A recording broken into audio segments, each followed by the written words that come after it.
Just, Fergal, the construction inflation, you talked a lot about costs earlier. What is the department working on as a percentage construction inflation over the last 3 years, cumulatively? I don't have those figures. They may be here somewhere. I don't have them top of my... Well, maybe if you could come back to us, I think that would be useful, because the inflationary effect, the construction inflationary effect on the price of housing, you also is obviously very pertinent to anybody wanting to secure an affordable home. And the other issue that you mentioned was the differentiation between the cost of the building standards that we're delivering in Ireland versus other European comparisons. And I guess the historical built housing that's there. When we talk about rents increasing, you're talking about a very different product or a very different home, property, a rental home that was built 10 years ago, 20 years ago. We all know how much it's going to cost us in terms of defects versus what is being built today to a modern standard. Just kind of continuing, though, the theme of my colleague here from a Dublin City perspective, and getting back to the delivery, the affordable delivery in the city. And I'm wondering, Caroline, can you tell us how the Dublin Delivery Group is working? What actions are they actually taking to, last year, obviously, Dublin City Council was unable to deliver any affordable homes in the city. The Land Development Agency didn't either, and the approved housing bodies didn't either. So I suppose my question is, what is the Dublin Delivery Group doing to ensure there's affordable homes, be they cost rental or affordable purchase, delivered this year and every other year? And I suppose I'm thinking that, considering that the greatest need is in Dublin City, the greatest cost is in Dublin City, the greatest pressure economically, environmentally, socially for affordable housing in the whole country is in Dublin City. What are they doing to accelerate it? Both Anya and myself sit on the Dublin Housing Delivery Group, which meets monthly, and they have regular engagements with the Minister as well. Last year, I would say that group was instrumental in bringing forward some reports to both the Minister and to Housing for All oversight groups in relation to changes that needed to be made, particularly on the affordable front, to enable housing to move forward, particularly in relation to apartments. So at that point, we had a threshold, or a full subsidy of 100,000 was our limit.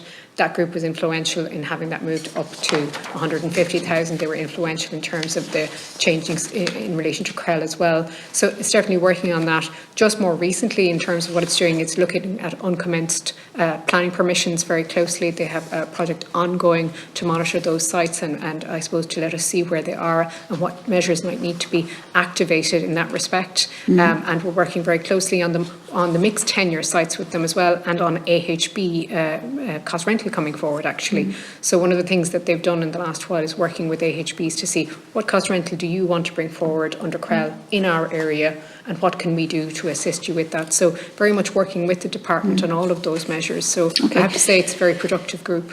Yeah, and that's great to hear. It really is very positive to hear that. I suppose my concern is my sense from the AHBs is that it's much easier for them to deliver in the commuter belt, in the county, in the surrounding counties, and not in the city. I really just don't see the AHBs acting on affordable cost rental in the city.